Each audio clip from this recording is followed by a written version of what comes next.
Nothing on the show is to be construed as legal advice. The contents of this show are for informational purposes only.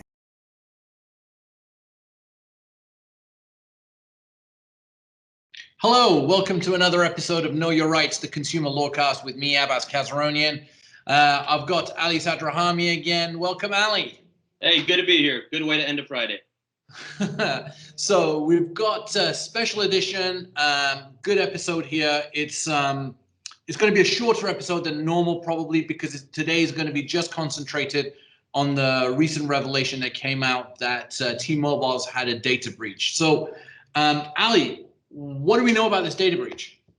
So this is a pretty big one. You know, right as of now, we have about over 56 million, I think, estimated individuals out there, T-Mobile customers, both current, former, and prospective customers of T-Mobile. So they cast a pretty wide net here, who've been affected.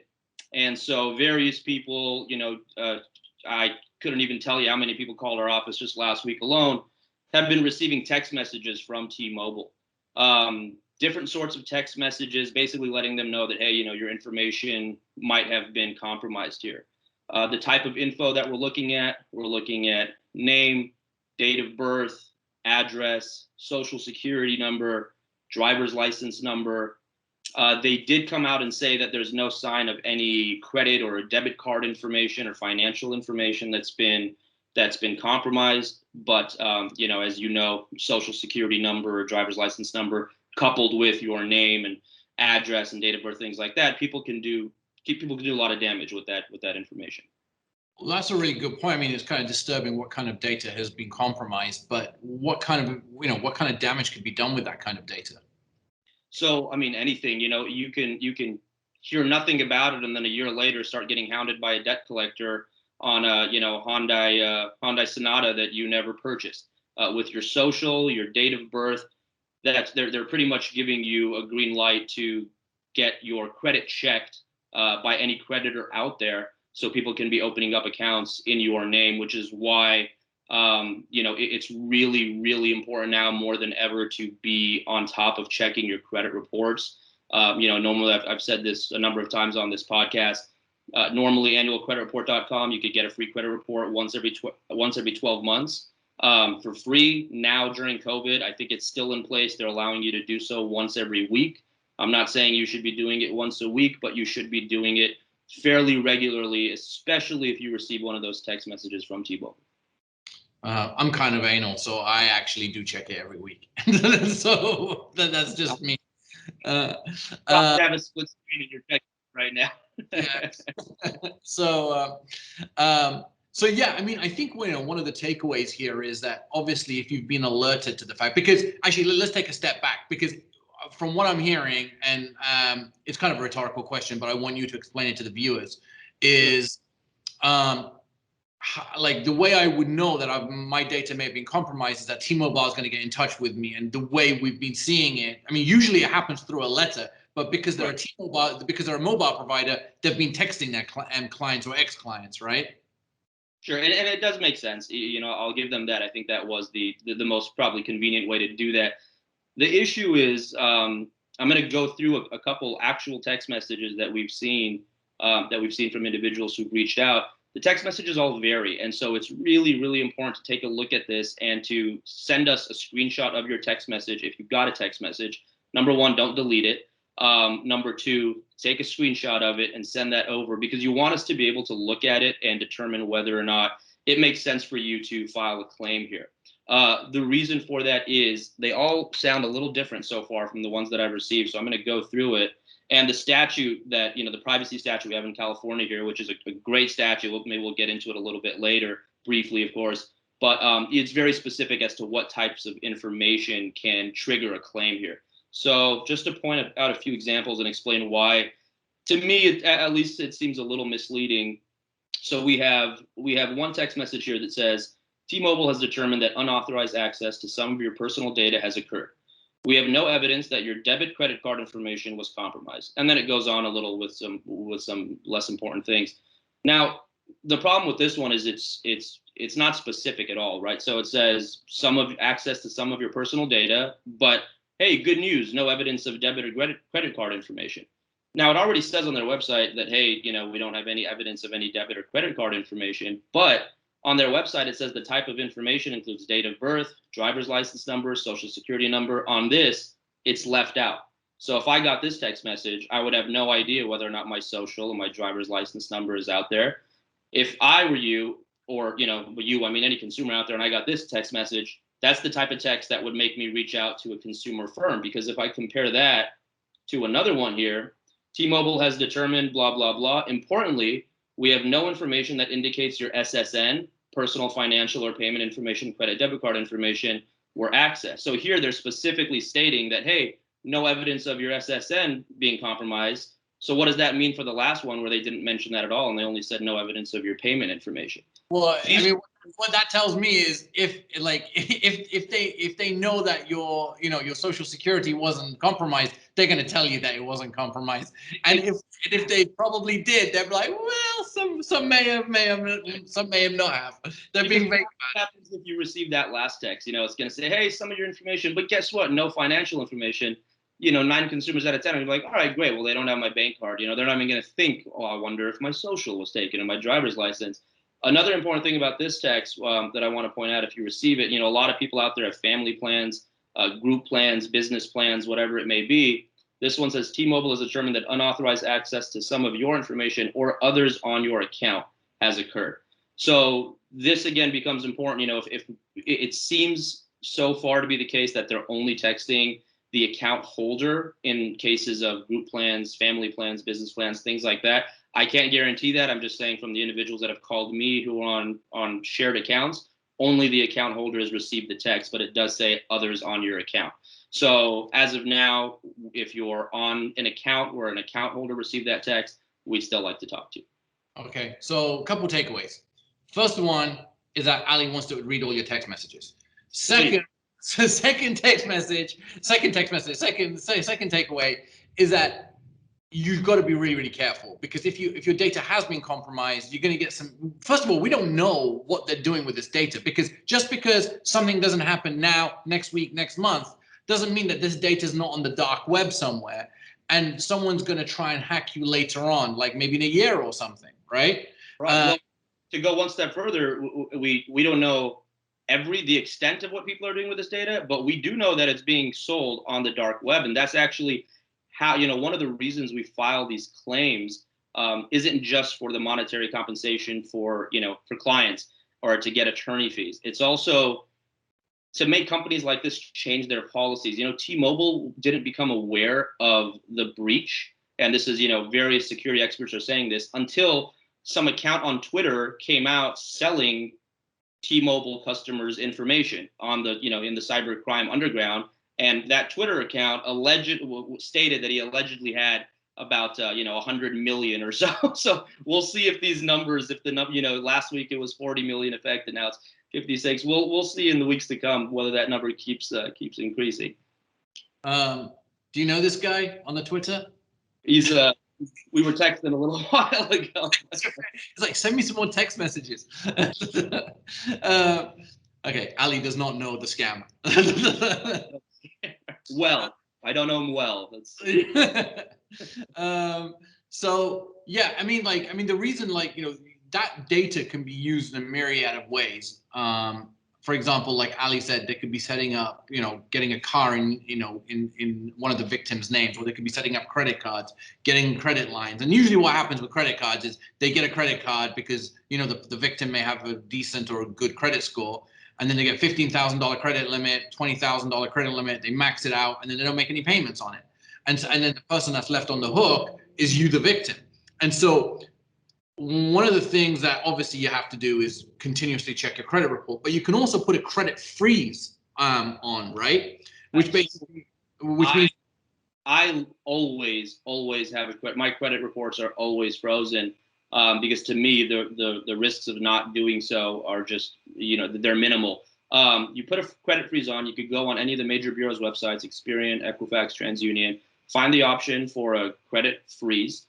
And what it does is once you freeze the report, anytime someone goes in to try to obtain credit for something, the creditor is going to do what? They're going to check your credit reports. When they go to do so, they're going to get a notification that they can't because your credit report is frozen. You're going to be denied, and they're going to say, hey, you need to unfreeze your credit reports first. And the only way to do that is to go back on the website, enter in your PIN code, and answer some security questions. So for me, they're always frozen. And then if I want to go, lease a car, do whatever it is, something where I know they're going to check my credit, I simply go on and I unfreeze it. And you can even unfreeze it for a specific duration. So if I know I'm, going car shopping tomorrow, I can unfreeze it for the next 30 days and it'll automatically freeze again 30 days from now. Oh, that's interesting. I didn't know you always had that, like on a permanent. Always have it. Yeah. I mean, unless you're, unless every other month this may not apply to you, but every other month you're going shopping for a car or a new house or something like that, then maybe it's going to be inconvenient to do it. But for, for poor chums like me, that's, once every couple of years. So. Oh man. So, all right. So we know that there's been a data breach by T-Mobile. We know that they're sending text messages to the victims. We know the dangers of that data being compromised, and we know what you should do to try and protect yourself as far as like the credit freezes and the continuous checking. Now, as far as remedies and recourse that consumers may have, should they be calling a consumer lawyer, and does it cost them anything for a consult? Absolutely. The answer is yes. They should be calling a consumer lawyer too. If they're calling a good consumer lawyer, then no, there's absolutely no charge for a consult. I'd like to think that we're in that category of consumer lawyers because we do not charge for a consult. You can give us a call or any other consumer lawyer, us, and send us a screenshot of your text message. I'll talk to you personally. We'll take a look at it, let you know if we think you have a case, and no surprise, most of you do have a case. If you got that text message, chances are you do, but still call. I'll be happy to go through it. And we'll go after them. Most people, when they get this text, they don't do anything. And you can get something out of it. In California, we're pretty lucky to have the privacy statute that we do in comparison with a lot of other states out there. A lot of other states, when there's a data breach, the only way you can file a suit as an individual consumer is if you can show some actual damages. If you can prove, hey, not only was there this data breach, but here's proof that someone, is opening up accounts under my name, and, it's linked to this data breach. In California, our statute provides for statutory damages, meaning that just the fact that they violated this statute, and I'm one of the people that it affected, even if I don't have actual proof of damages, I can still go in and file a claim and do two things. One, try to get some money for what I went through. Because look, even if you can't show proof, I mean, if you get this text message, you're a little stressed out, right? If it says, hey, someone out there has your social security number, and you find out on Twitter that this, someone is selling these, like it's stressful, so you do deserve something, in my opinion. Let's clarify. Actual damages, like what Ali's talking about, it's obviously the stress of saying, well, your data is being compromised. That's number one. And obviously if that's exasperated by you losing sleep or something, which is not going to be the normal scenario, but you get compensated for that too. But it could also be the loss of time because you have to call T-Mobile to see, hey, like, was this intended for me? Or what kind of information was lost? The fact that you have to spend time looking for a lawyer, the fact that you have to go check your credit report every week, the fact that you have to go and spend time doing a credit freeze, that's all actual damages. That's loss of time. And that is what you're entitled to get compensated for. And so, we're a multi-jurisdictional firm. So clearly we have strong statute in California where you get statutory damages. But does that mean, Ali, that when clients are calling our offices in Minnesota or Texas or other states that we're in, like Washington or wherever it may be, does that mean that these potential victims of the data breach don't have a case because they're calling in these other states? No, absolutely not. So like you said, all those things you mentioned are actual damages. In places like California, you have it a little easier, wherein if you can't, if it didn't affect you in that way, in California, for instance, you have the greater of $750, which is the statutory damages, or your actual damages, whichever is greater. So it's a little easier in the sense that, look, if you didn't have all these sleepless nights and you didn't have to go do credit freeze and stay on the phone with T-Mobile, every day for a week, whatever it is, at least you can file based on your statutory damages. But absolutely, if you're in one of these other states and you have these sorts of actual damages, which most people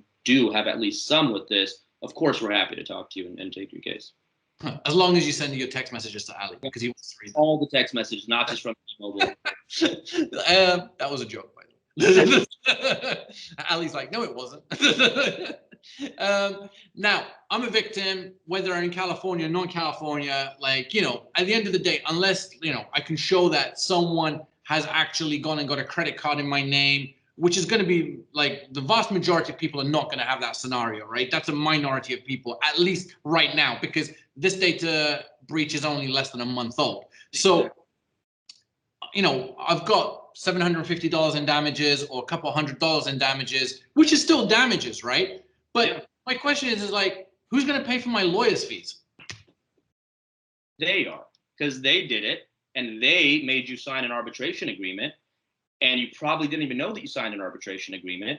But in that arbitration agreement, it says that if the consumer prevails, they get to recover attorney fees and costs. So, it's one of those things where, I mean, we can have a week's worth of podcasts and arbitration agreements alone. But I think most companies rely on two things when it comes to arbitration agreements. One, if a consumer ever has a dispute and actually looks into their agreement, or calls up T-Mobile or any other company and says, hey, I'm unhappy about this, I'm going to sue you. And they say, oh, arbitration agreement. 9 times out of 10, the consumer's going to look at it and be like, what the hell is an arbitration agreement? Okay, so now I have to go initiate arbitration, whatever that means, and I might have to pay for something. They're going to be like, hey, you know what? My service isn't that bad with T-Mobile. It works in the basement. Yeah, I'll stick with it. Fine. So that's number one. Number two, even for that consumer says, okay, I'm not exactly sure what arbitration is, or yes, I do know, and I want to go hire an attorney either way. When they call an attorney, 9 times out of 10, an attorney is going to say, oh, well, sorry, we don't handle cases in arbitration. I mean, how often have you seen that? How many people, do we maybe even know that will just flat out refuse a case in arbitration? You do have the right to an attorney in arbitration.